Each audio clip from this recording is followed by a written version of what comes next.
Hi there, I'm Danny Flexen. Welcome to the latest edition of SecondsOut ReFLEXions. I'm here every Monday, 4:30pm, to talk about the boxing action over the weekend. Now, this week's topic, unfortunately, but I think it needs to be addressed, is mismatches, and particularly their placement on the card. We saw two notable ones over the weekend, and I want to talk a little bit about both of them and why the fighters who were victorious in those matches ended up having the fights they did, but also a little bit about where the respective promoters place those fights on the card and what perhaps can be done about it, because no one wants to see mismatches on big televised events. We'll start with the Pro Bellum show in Dubai, and we saw Regis Prograis, who WBC number 3, is now guaranteed a shot at the WBC title. That will probably be after his old rival Josh Taylor vacates all the belts and moves up officially to welterweight. And he'll probably fight the winner of Jose Zepeda and Jose Ramirez, the Jose battle, as I like to call it. I'm sure I could have thought of something better if I'd prepped this. And he beat up and stopped Tyrone McKenna, who was brave but massively outgunned, as many people expected he would be out in Dubai. Now, it's no disrespect to Tyrone McKenna, he's a very great guy, gutsy, talented, against the right level of opposition. But in losing to the likes of O'Hara Davies, Jack Catterall, of course, obviously no shame in that. But I think he's proved in previous fights that while he is a blood and guts battler, he's a way short of world level. And most people expected what happened, that Prograis would get to him around halfway and, that McKenna would endure a painful night en route. And that's how it proved. He dropped him in the second round, got rid of him in round 6, busted him up as well. McKenna is pretty cut prone. And I felt for him, but at the same time, I wonder why this match had to be made. Now, Prograis is a former world champion, very, very talented fighter. His only defeat has been to Josh Taylor, who's now, of course, undisputed king at 140 pounds. And since losing to Taylor, he's fought Juan Heraldez, Ivan Redkach, and now McKenna. 3 fighters who are all, by anyone's observation, significantly lower level than Prograis himself. Now, there's an element of waiting around for a shot, of course, because, he's waiting for the Taylor to vacate, and then he's got his WBC shot against either Zepeda or Ramirez. But one of the issues with that is that it's going to be a huge step up for him now. Now, he's fought at that level before, but not recently. So he's fought 3 kind of substandard, by his standards, opposition, and it'll be a big jump up to the winner of Ramirez and Zepeda. And you wonder if that'll affect his chances in the fight. Now, some people out there will say, look, it was his first fight in, I think, 11 months. He's been inactive. Yeah, sure. But the problem with that is it becomes a cycle pretty quickly. You're inactive for 11 months. You come back against, average opposition, get the job done. Then you're out for another 11 months. And because of that, you then have to take on someone else who's a mark in time level of adversary, because you don't want to go in against someone really good after a long layoff. That's understandable, but then stop having long layoffs. And I'm not saying it's Prograis' fault necessarily. Injuries happen and promotional wrangles and all that kind of thing. But if you're busier, then you're more likely to accept better fights. And if you accept better fights, then that will give you the confidence and the self-belief to go straight into another training camp. It all becomes a positive cycle rather than a negative one. Then you've got David Avanesyan, European welterweight champion. His last 5 fights, he's completed a total of 6 rounds. And I think 5 of those that he's completed were against Josh Kelly, which was something of a breakout performance. He was the main event on the Frank Warren show, Queensbury Promotions, on Saturday night, against Oskari Metz, who I admit I hadn't heard of before the fight was announced. And I think I'll struggle to hear from him again after he was destroyed in the opening round by Avanesyan, who's proved over and over again that he's levels above domestic, and by domestic I mean European in his case, because whether you think he's Russian or Armenian, he's definitely European. Opposition. This type of mismatch serves no one. Not only does it fail the public who were watching, either in the venue or on TV, I think it was BT Sport this time, it also fails Avanesyan himself. I mean, Metz, he just got destroyed. I suppose he gets his purse for a short night's work. Maybe he's the only beneficiary. But for Avanesyan, what does he learn from that? Similar to Prograis against McKenna. But at least Prograis got more rounds in. Avanesyan blasts someone out in a round. You don't get paid for overtime. Fair play to him. But what does he learn from that? How does that blowout help prepare him for his world title eliminator, which he's waiting for? And that's why, in some ways, he's in a similar position to Prograis, in that Prograis waiting for a world title shot.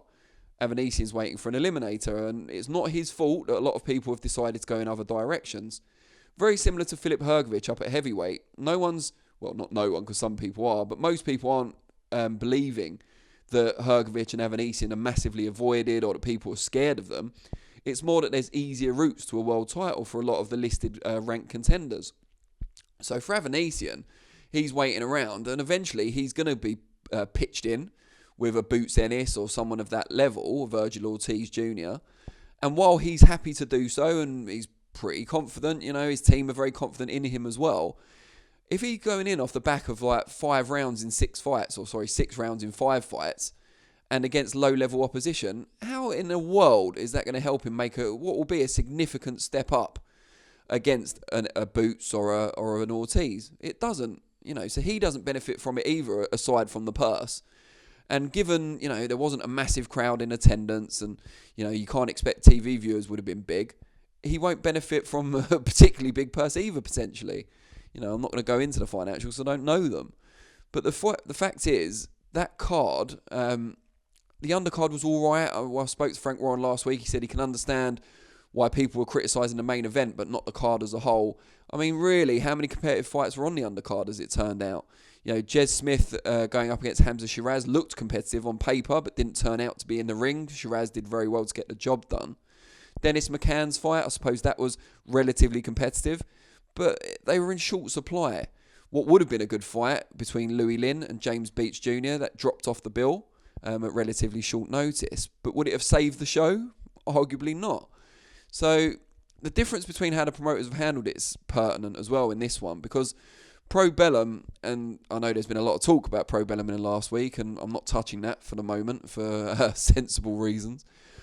But what I can say is that for Prograis, 3 fights since Josh Taylor, only one's been the main event, and that was against Redcatch. His comeback fight after Taylor against Juan Heraldez was on a PBC undercard for a cracking fight between Gervonta Davis and Leo Santa Cruz with a very explosive, memorable finish. So no one was complaining that night. And then most recently in Dubai, he was on the Pro Bellum undercard to Sonny Edwards' second defence of his world title against Mohamed Wasim, the Falcon. And although that didn't prove to be particularly competitive, it's very hard for, your decent world-level flyweight to be competitive with someone with Sonny Edwards' talent and style. But the point I'm trying to make is the public at large and boxing fans generally are more forgiving of mismatches if they're placed further down the card and if the main event is attractive. The main problem with the Avanesyan thing is that his was the main event. His was the way the focal point of the show, what you're trying to use to sell the show to BT Sport viewers and to people buying tickets. Avanesyan's already struggling in that regard because he's based sometimes in the UK, but he's not from here. His English has improved massively, but he's not a crossover star in the UK. I mean, boxing has very few anyway, but he's already got a lot counting against him. And the likes of Oskari Metz being brought in as the opponent don't really help in any way. You look at someone like Chris Van Heerden, who's coming over to fight Conor Benn. Now, Van Heerden may have lasted a bit longer against Avanesyan, he may not. But he's got the credentials, he's got the accomplishments, he can help sell the fight, he's a pretty good talker. And he's just all round would provide a better opponent in that sense than Oskari Metz. Now, is Chris Van Heerden more expensive than Metz? Almost certainly. Is Conor Benn a bigger ticket seller than David Avanesyan in this country? Of course. So I understand there's financial implications and you can't do all your money on bringing Avanesyan's opponent in because, you're not going to recoup it. But there is a longer game at play where you want to become renowned for providing the paying public with a really good show with a top-line main event. And there must be a balance somewhere in that a better opponent or someone that could give an Avanesyan more rounds than Metz and wouldn't have broken the bank. The sad thing really was the predictability in both fights that they would be mismatches. No one was expecting, not no one, I keep saying that, but not many people were expecting Prograis McKenna or Avanesyan Metz to be remotely competitive. And if we're accepting that as a TV fight, and one was a chief support, one was a headliner, then we got a problem. And I don't like to do kind of negative vlogs. I try and be as positive as possible about boxing, and we've had a lot of positive news in the sport already this year. But I think this is something that needs to be addressed. And I think we can find better opponents, more competitive opponents, without breaking the bank and without completely jeopardising the future plans for, the favourites in the fight. Now, that's what I think. I want to know what you guys think. Let me know in the comments below. Like, comment, subscribe, all that good stuff. But yeah, let me know what you think. I'll respond to some of the comments. Meanwhile, I'll be back on Thursday for FLEXpectations. Looking ahead to, I think there's like 3 shows that we're covering in the UK. There's probably more in total. And that's 4:30 PM. And then next week, Monday, same time for the next ReFLEXions.